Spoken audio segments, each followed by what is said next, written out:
नमस्कार, मैं हूं Geeta Sharma, reiki grand master. जैसा कि आप जानते हैं कि पिछले कुछ वीडियो से हम सिर्फ क्रिस्टल्स के बारे में बात कर रहे हैं। आज भी बहुत से जो बहुत ज़्यादा नायाब क्रिस्टल्स हैं उनके बारे में मैं जानकारी लेकर आई हूँ। आज इस वीडियो में बात करेंगे बहुत ही नायाब क्रिस्टल की। जी हाँ, एकदम नायाब क्रिस्टल। जैसे आप उसे देखेंगे भी तो it will be really going to be very tempting. Just look at the beauty. कितना खूबसूरत स्टोन है। इसका आकार, इसका रंग ऐसा लगता है जैसे अगर कलर्स की बात करें तो एक मिल्की वाइट जो कलर है वो शुक्र वीनस की एनर्जी से जो है वो रिलेट होता है। आप लोगों में से कितने लोग ये जानते हैं कि हर क्रिस्टल की एक स्टोरी होती है और हमारी लाइफ में कब हम क्रिस्टल अट्रैक्ट करने लगते हैं उसका भी एक सही टाइम होता है। एक्चुअल में ये कहा जाता है कि आप क्रिस्टल्स को चूज़ नहीं करते हो, क्रिस्टल्स आपको चूज़ करते हैं। क्रिस्टल डिसाइड करते हैं कि हाँ, मुझे इस ऑरा की, इस वाइब्रेशन के पर्सन के साथ जाना है और इस तरह से क्रिस्टल हमारे घर आते हैं या हमारे आसपास स्थापित होते हैं। अभी आप देख रहे हैं यहाँ पर ये मेरे बहुत फेवरेट कुछ पीसेज हैं जो मैं अपने आसपास हमेशा रखती हूँ। ये जो क्रिस्टल है इसका नाम है स्कॉलेसाइट। इसके पीछे भी एक स्टोरी है। वैसे ये भी जब क्रिस्टल आया तो इसकी बहुत स्टोरी नायाब है। जैसा ये क्रिस्टल है वैसा ही इसके साथ जो इंसिडेंट है वो सबसे पहले शेयर करती हूँ, फिर इसके बारे में बात करेंगे। पर्टिकुलरली मैं इसको साथ में हाथ में लेके रहती हूँ क्योंकि इसकी वाइब्रेशन मुझे बहुत ज़्यादा अट्रैक्ट करती हैं। इसको एनर्जाइज करने के लिए इसको 10 से 15 मिनट डेली हाथ में रखती हूँ। नॉर्मली मैं अपने क्रिस्टल वेंडर के पास जाती रहती हूँ। तो आज से काफ़ी साल पहले मैं एक लिस्ट लेकर गई जिसमें मुझे 3 to 4 वेराइटीज़ के क्रिस्टल्स चाहिए थे। और जब मैं वहाँ गई तो जैसे जैसे मैं लिस्ट बोल रही थी तो उसमें से जो पर्टिकुलर क्रिस्टल बोलती, किसी का कलर अच्छा नहीं लग रहा था, किसी का पर्टिकुलर वेट नहीं मिल रहा था, या किसी की साइज़ इतना ज़्यादा बड़ा था कि मुझे ज़्यादा बड़े चाहिए नहीं थे। तो इसी तरह से जो भी क्रिस्टल मैं बोल रही थी उस दिन मेरा कोई भी क्रिस्टल वहाँ से सेलेक्ट नहीं हुआ। बट बिल्कुल एकदम मेरे सामने पड़ा हुआ ये क्रिस्टल मुझे बार बार आकर्षित कर रहा था। इसलिए मैंने बोला कि क्रिस्टल आपको चूज़ करता है, आप क्रिस्टल को नहीं चूज़ करते हैं। और जब ये क्रिस्टल को देखा तो उसके बाद मुझे इसकी तरफ अट्रैक्शन हुआ। तो फाइनली उस दिन मैं सिर्फ ये स्कॉलेसाइट का ये पीस लेकर वापस आई थी। तो इसके पीछे है क्या? क्रिस्टल की एनर्जीज आपको फॉलो करती हैं और इस तरह से अट्रैक्ट होकर आपके साथ आ जाती हैं। और जब मैंने इस क्रिस्टल का नाम पूछा, ऐसा हुआ क्योंकि मैं उस दिन यही क्रिस्टल लेकर आई, तो उन्हें जो वेंडर है उनकी daughter was there, she is a good friend of mine, she said कि this particular crystal is for like to heal your mind, body and soul.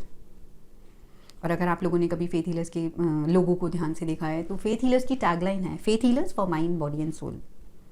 आज से कितने साल पहले ये नाम डिसाइड किया था मैंने। माइंड, बॉडी एंड सोल से एक और भी चीज़ ध्यान में आती है दैट मैंने काफ़ी साल पहले ये ऐसे वर्ड सुने थे, healthy soul is in healthy mind and healthy mind is in healthy body. Basically इस क्रिस्टल में भी, यानी कि अगर आपका शरीर स्वस्थ है तभी आपका माइंड हेल्दी होगा, और अगर माइंड बैलेंस्ड है, सब कुछ है, तो ही उसके अंदर जो सोल है वो प्योर है। तो ये ओवरऑल जो क्रिस्टल है इसका सबसे बड़ा फंक्शन ये है कि आपकी माइंड, बॉडी और सोल को ये हील करता है। कैसे करता है? अगर फिजिकली बात करें तो एपिलेप्सी, इंसोम्निया, इस तरह की बहुत सारी फिजिकल डिजीज़ में हमें हेल्प करता है। माइग्रेन है या कार्डियक अटैक आता है क्योंकि हार्ट चक्रा का स्टोन है, और इस तरह से ओवरऑल बैलेंस क्रिएट करने में हेल्प करता है। तो फिजिकली ये आपको हील करता है। कैसे हील करेगा? इसके साथ इसकी एक प्रॉपर्टी जुड़ी है कि जैसे इससे आपका ब्रेथ वर्क बहुत अच्छा होने लगता है। अगर आप इसको, अगर योगा प्रैक्टिशनर हैं, इस क्रिस्टल को अगर अपने आसपास रखते हैं तो जितने भी प्राणायाम आप करते हैं उसका आपको बहुत अच्छा इफेक्ट मिलेगा। आप डीपली इन्वॉल्व होकर लंबे टाइम तक, लंबे ड्यूरेशन तक आपके प्राणायाम की जो क्वालिटी है वो और ज़्यादा बेटर होती चली जाएगी। तो ये हो गया कि फिजिकल बेनिफिट।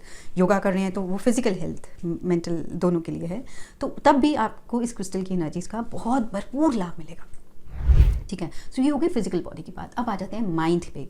अगर आप मेडिटेशन करते हैं या किसी भी तरह के स्पिरिचुअल कनेक्शन को डीपर करना चाहते हैं तो इस क्रिस्टल को अपने पास रखकर आप मेडिटेट करिए।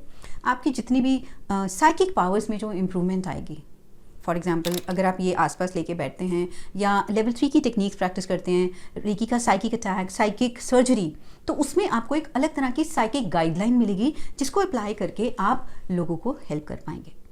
Amazing experiences. आप सोचेंगे कि हाँ, मैंने तो पर्टिकुलर स्टेप बाय स्टेप ये सीखा है, लेकिन ऑटोमेटिकली एक सुप्रीम पावर की गाइडलाइन आपको मिलेगी। प्लस अगर आप टैरो रीडर हैं या एंजल हीलिंग करते हैं तो आपके स्पिरिचुअल गाइड्स के साथ आपका कनेक्शन और डीपर होता चला जाएगा, और वो जो यूनिवर्सल एनर्जीज में वो जो मैसेजेस हैं वो आप डिकोड कर पाएंगे।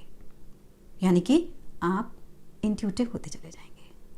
क्या थॉट आपके माइंड में आ रहा है, आप क्या सोच रहे हैं, एकदम से उस थॉट को आप डिकोड करके अप्लाई कर पाएंगे और जो कि आपके प्रेडिक्शन में भी आपको हेल्प करेगा। तो ये होगी माइंड की बात। अब आ जाते हैं सोल की बात पे।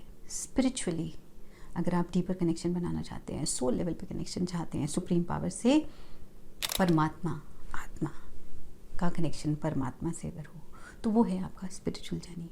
सो यहाँ पे थोड़ा सा और डिटेल में बात करती हूँ कि हमारी बॉडी में जो 7 चक्रास हैं, लोअर चक्रास में शक्ति का वास है, हायर चक्रा में शिवा का वास है। सो अगर आप जैसे रेकी शुरू करते हैं, लोअर चक्रास की एनर्जीज पे काम करना शुरू करते हैं तो हमारी एनर्जीज अपलिफ्ट होकर हार्ट चक्रा तक आती है। तो यानी कि शक्ति ने अपनी पूरी पावर लगा दी और ये जो ओवरऑल जो लाइफ का पर्पस है, that is the bringing Shiva and शक्ति टुगेदर। पूरे सृष्टि की रचना का पर्पस यही है, ब्रिंगिंग शिवा एंड शक्ति टुगेदर, मेल फीमेल एनर्जीज, जिससे ही इंसान की एक उत्पत्ति होती है, राइट। सो जब आप लोअर चक्रास की एनर्जीज को अपलिफ्ट करके हार्ट तक लाते हो तो शिवा ऊपर से हार्ट तक आने के बाद शिवा शक्ति को खुद अपनी ओर खींचते हैं। यानी कि आपको लोअर चक्रास पे काम करने तक का जो ड्यूरेशन या टाइम और मेहनत लगेगी, उसके बाद हार्ट के बाद वो एनर्जी अपने आप अपलिफ्ट होने लग जाती है। तो ये पर्टिकुलर स्टोन जो है वो life is all about creating balance in your material and spiritual world. Lower chakras में जो शक्ति है, हायर चक्रास में जो शिवा है, इन दोनों के बीच में एक बैलेंस चाहिए। तो वो पर्टिकुलर बैलेंस जो है, मतलब आप इस कलयुग में इस भौतिक जगत के साथ साथ एक अपनी आध्यात्मिक यात्रा पे भी चल पड़ते हैं। उन दोनों के बीच में जब आप एक संतुलन क्रिएट कर पाते हैं, संतुलन बना पाते हैं, वो ही पर्पस है लाइफ का। तो ओवरऑल लाइफ बैलेंस लगती है कि आप अपनी भौतिक जगत की सारी रिस्पॉन्सिबिलिटीज, सब कुछ, सारी कमिटमेंट्स फुलफिल करने के साथ साथ आप उस मोक्षा की तरफ, उस निर्वाणा की तरफ भी चलते चले जा रहे हैं।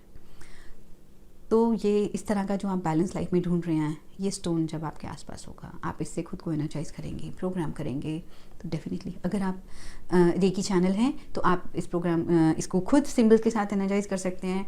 और अगर आप रेकी चैनल नहीं हैं और पर्टिकुलर स्पिरिचुअल पाथ पे या किसी भी तरह का मटेरियल वर्ल्ड में आपको प्रॉब्लम आ रही है और आप वहाँ पर बैलेंस क्रिएट करना चाहते हैं, तो आप ये क्रिस्टल एनर्जाइज करवा के हमसे ले सकते हैं। उसको हम खुद आपकी पूरी जो भी आपका इशू है उसको डिस्कस करेंगे, उसके अकॉर्डिंगली आपको एनर्जाइज करके इसको आपके घर में एक कौन सी डायरेक्शन में रखना है, कहाँ रखना है, किसके नाम से उसको एनर्जाइज करना है, ये सब करने के बाद हम देते हैं। तो अगर आप भी चाहते हैं इस भौतिक और इस आध्यात्मिक जगत में संतुलन बनाए रखना, तो एक स्कॉलर साइट ज़रूर आपके लिए आपके क्रिस्टल कलेक्शन में होना चाहिए। आज के लिए बस इतना।